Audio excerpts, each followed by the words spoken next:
Hey, Lucard here. So I titled this video The One That Got Away because enemies that flee combat when things start to go south should be a prominent part of any D&D game. I mean, why wouldn't it? They want to live too, don't they? However, this topic is going to lead us into a much more important issue, and that is balancing a story with gameplay. You know, I'm probably going to delve into a bit of a controversial topic here because I submit that D&D isn't all about story. In fact, if we ignore gameplay and make it all about story, I think that we may find our games dying slow, miserable deaths as the players leave our table. I mean, even if the story makes for a great Reddit post, if we don't have any players at our table because the game sucked, then what good was it? But before we get into all that, let's first talk about why enemies that run away when a battle starts to go south should be a big part of any D&D campaign. I mean, why wouldn't it be? I mean, sure, the enemies are evil, right? But they don't want to die. They have goals and aspirations and stuff like that too, right? So if battle starts to go poorly for them, why wouldn't they run away? If they're going to stay and they're going to fight to the death, they should have a really good reason for doing so. Now, I mean, there are some monsters that wouldn't run away, right? I mean, it depends on the monster, it depends on its motivations, it depends on the type of creature. Is it an undead? Is it a mindless being? Would it stay there and fight it out and die and not really care? Is it a construct? If it's like a golem or something, sure, you can easily justify those things staying. If the guardsmen are loyal to their leader and they're going to stay and hold off the heroes while the main villain gets away, even if it costs them their lives, then sure, you could totally justify that. Unfortunately, what I've found in the D&D games that I've played in, this isn't what happens. I mean, enemies running away when things go bad is not part of the gameplay. In fact, you find enemies that stand there and they fight to the bitter end every time and time again. And I find myself asking myself, why would they do that? Why would DMs run their games that way? They should run away. I mean, it makes sense to do so, right? Maybe there's a reason enemies a lot of times fight to the death. Maybe there's a reason DMs don't have them run away every time and create further complications, potentially waking up the rest of the dungeon. First, let's take a look at why you might want to have enemies run away in your game and what it does for your game and what it offers for you. First of all, it offers the element of realism in your game. I mean, it is totally realistic that a rational being with its own motivations and desires doesn't want to die, and if things look bad, would run away. Second of all, an enemy trying to get away completely changes the dynamic of the encounter. The encounter is no longer a question of, can we defeat the enemies? It's now, can we prevent the enemy from getting away? This turns what might have been a run-of-the-mill fight into something much greater, something much more dramatic. In fact, the dramatic question of the entire encounter shifts, and the heroes find themselves with something else to contend with. A new challenge to overcome. I mean, generally a battle is going to reach the point where the dramatic question of will the heroes defeat the enemies has been answered. It's obvious the heroes are going to win, and the enemy is just slowly dying. So since that dramatic question has been answered, let's introduce a different dramatic question. Can the heroes prevent the bad guy from getting away and what? What's he gonna do? He's trying to get away. Is he just gonna run away and leave us alone? Is he gonna go get some buddies and come back and fight us? Is he gonna go from room to room throughout the entire compound, alerting everybody to our presence? And are we gonna find ourselves with waves and waves of enemy? Holy crap! Get him! And then things get interesting, right? So this serves to make encounters and combats much more engaging to players, right?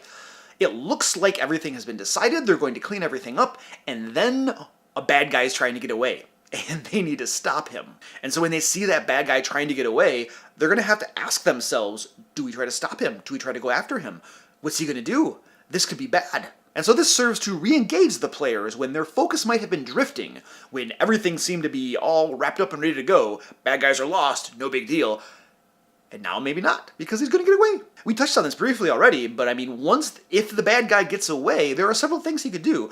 The first thing he could simply do is just run away, get out of the dungeon, leave, and never come back and never do anything. I mean, if he is evil and one of his primary goals is self-preservation, then he might do that. That might be his best bet, just to leave and never bother these powerful heroes ever again. He could retreat into the dungeon and grab one other room or whatever full of bad guys and come re-engage the heroes. Even more dangerous for the heroes, potentially catastrophic, is if the bad guy raises the alarm and the entire dungeon is alerted to their presence. You see, many adventures are designed with the idea that the heroes would move through the dungeon. I call it a dungeon, but it could be anything. They would move through it methodically, room by room, exploring, fighting things, overcoming challenges one by one. However, if the entire dungeon is alerted, they're no longer dealing with that. They're now dealing with potentially wave after wave after wave of enemies coming upon them, or even worse, enemies that group together, and then come on them all at once. This could be totally overwhelming for them. And that's the latter thing that I wanted to talk about. Because from a story perspective, that makes total sense. The bad guy went and woke up all of his buddies, the entire dungeon groups up and comes at them. However, from a game perspective, it did not work. At least in my most recent experience, it didn't work for me as a DM. I hated running it that way, and I don't think the players liked it. I think they felt overwhelmed. They couldn't take a short rest. They just had wave after wave of enemy coming at them. I don't think it was enjoyable. It became too much of a burden. It was too tense. There was no moment to relax and take a deep breath. And this is where I come back to an important point that I'm trying to get at, that something that sounds like a really cool story, when you're like telling your buddies about it like months afterward, or when you're writing a post on Reddit or something, isn't always fun at the table. For instance, here's a possible story. You have 5 players, one of them is a necromancer with multiple undead summons, the other is a druid who can also summon tons of nature creatures. Between the both of them, they have about 20 summons. Now the party has an easy time of it, rolling over bad guy after bad guy, destroying whatever the DM can throw at them. They even take on 2 dragons at a time, easily destroying it, no problem whatsoever. And this gets posted on Reddit, or you tell your buddies about it, and you're like, wow, this was so sweet, we had all of these summons, nothing could defeat us, we were the most powerful things in the world, holy crap, my necromancer was so sweet, I had skeletons, I had zombies, I had an undead beholder at one point, it was freaking sweet! That's a good story. That sounds cool. But what they don't tell you is that the barbarian, the ranger, and the fighter were bored out of their freaking minds at that table. Because 90% of the table time was taken up by the necromancer and the druid as they were running all of their crazy summons. They also don't mention how every combat took hours and possibly entire sessions, perhaps multiple sessions, because there were so many combatants on the board. And another thing they probably leave out is, although 2 of the players were having a wonderful time, the necromancer and the druid, with all of their crazy summons, there were 3 players, the barbarian, the fighter, and the ranger, who were not having a good time. They were quite miserable, they were quite bored, they were on their cell phones the whole time because it was always the druid and the necromancer doing stuff at the table. And they also don't tell you how the DM felt. The DM didn't feel like it was fun. The DM felt like he had to throw crazy things at the party to even challenge them, and he wasn't challenging the 3 players, the barbarian, the ranger, and the fighter. He was really trying to challenge all of these crazy summons. And so they posted on Reddit, yay, it's a great story. Behind the great story is the story of a table where fewer than half of the people had fun. And so they post that, perhaps on Reddit or something like that, about this great story, and people are like, whoa, that sounds super cool, that sounds super awesome. What they don't tell you is that shortly after all of this stuff happened, the group fell apart because 3 of the players quit. They were like, this sucks, we're not having fun. And the DM was like, well, I'm not running a game for just 2 of you.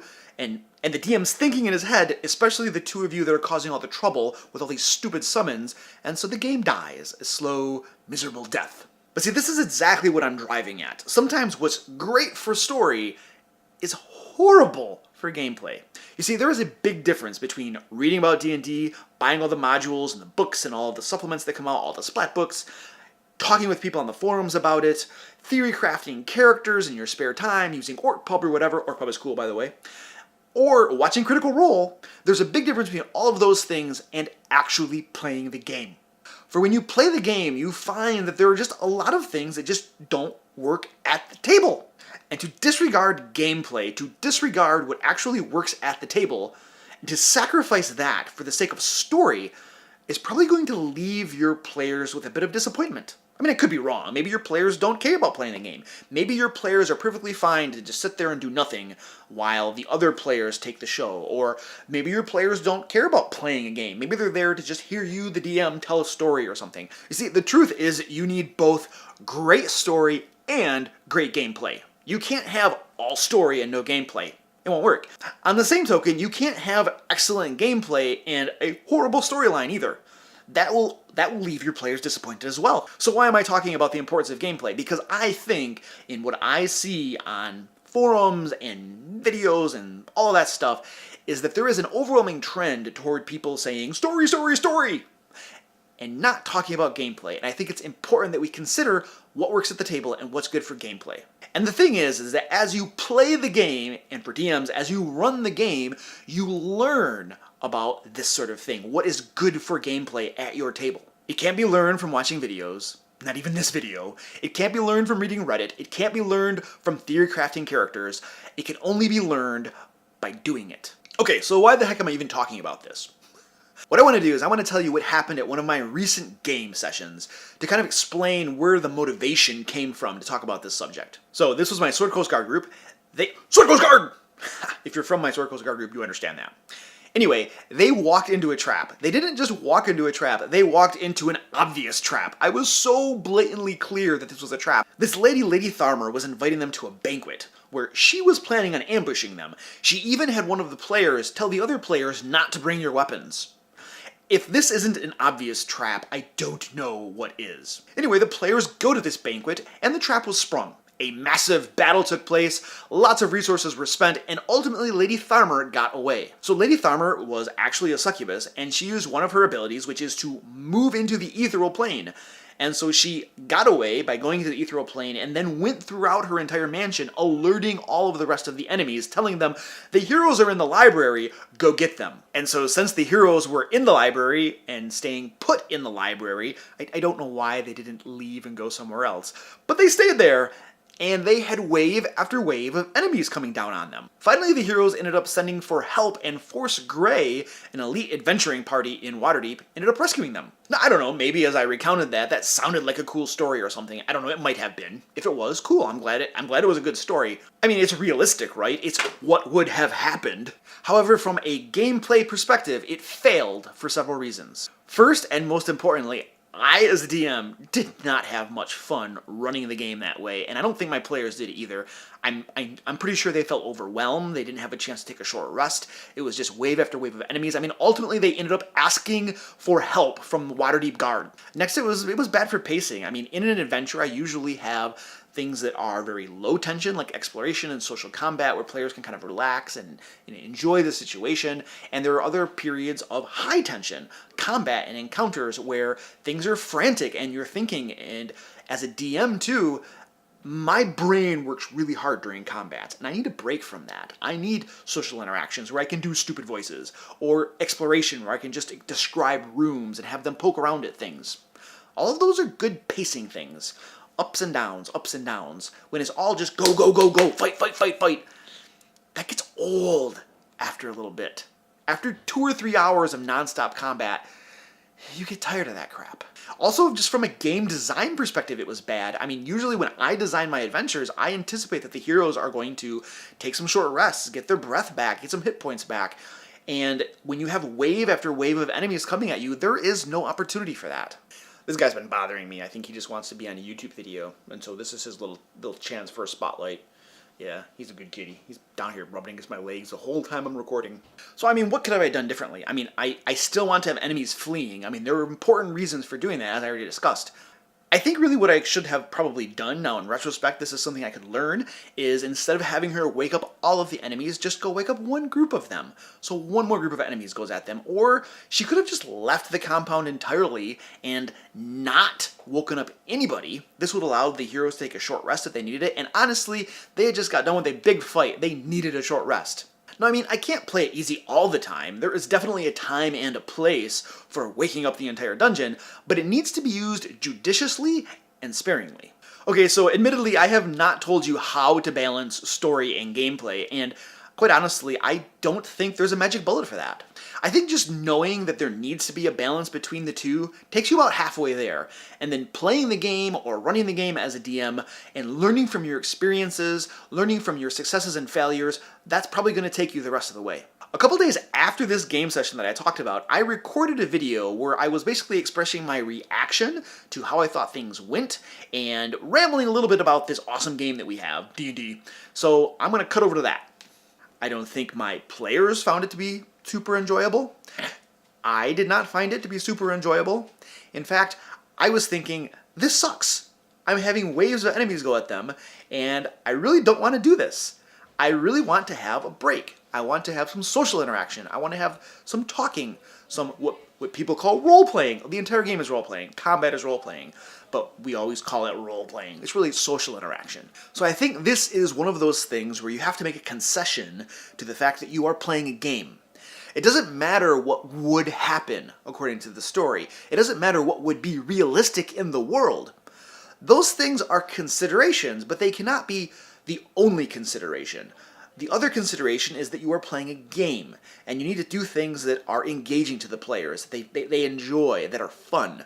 And I don't think, at least for me and my group, it was not fun for us to simply have wave after wave of enemies come down upon them. It was realistic, and I totally justified it, and that's what would have happened. I don't think it was fun. And at the end of the day, what is D&D if it's not fun? It's not a game that we should be playing if it's not fun, right? I mean, if you just want what's realistic, if you just want what would have happened, well, that's real life. Real life is realistic. Real life is what would have happened. And if we already have that in real life, then why do we need to go to a fantasy world to get that as well? I mean, shouldn't our fantasy worlds be fantastical? Shouldn't they be something that we enjoy, that we want to escape to? Because isn't that what a lot of us are doing? In a way, we're escaping from our real life, the pressure, the stress, the craziness, the bad circumstances, and we're going to this game, this awesome game, as an outlet for that, a way for us to escape that, a way for us to, for 4 hours, once a week, or whatever it is, become heroes and be awesome. That should be fun. That should be enjoyable. It shouldn't feel like our boss berating us at work over and over and over again as the enemies pile into the room. No, that shouldn't be our experience at D&D, should it? But hey, that's the cool thing about DMing, that's the cool thing about this game. You try something, you see if it works, and if it doesn't work, then you don't do it again. And you know what? This is probably something that could totally work for other groups and other DMs. And you know, maybe I didn't implement it very well. That's quite possible.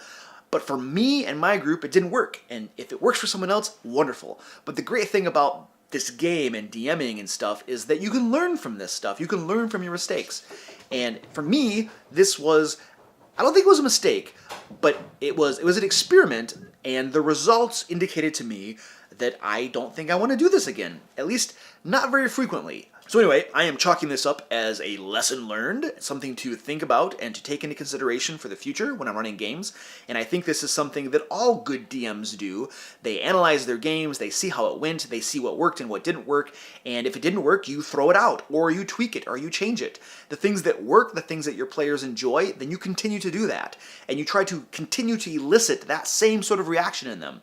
And I think that as DMs, if we continue to try to do that and strive and change and grow, then we're going to become better. And our players are going to enjoy it more. And we're going to have more people that want to play with us. And we're not going to have, if we're lucky, right, and if we're doing things right, our campaigns won't blow up and they won't disintegrate and people won't leave after a couple months. I plan on doing a whole series of these Let's Play D&D videos, and the next time we're going to talk about the logistics of scheduling game sessions. Now, I know that doesn't sound like an extremely riveting topic, but according to some stuff that I've read and some Twitter posts that I was looking at not too long ago, it looks like the failure to schedule game sessions, or other things related to the scheduling of game sessions, is one of the main reasons that D&D groups fall apart, and that rather surprised me. And so I think it's something definitely worth talking about. If you liked this video, go ahead and click the like button down below. If you want to be notified when I release more videos, go ahead and subscribe. I mean, you could subscribe anyway. I should get like a big neon sign behind me that says subscribe. There's one YouTuber that has like a pillow or something that says subscribe. I need a pillow.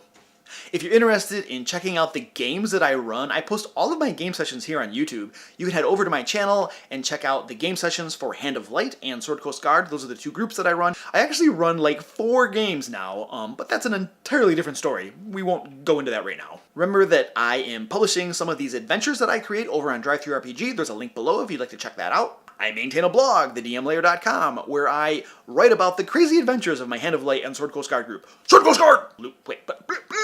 You can follow me on Twitter at thedmlayer. I'm also on Reddit, LukeHart214. There's like a link down below, and I have my own subreddit. Woo! /LukeHart214. Imagine that. Until next time, you know how this goes. Let's play D&D.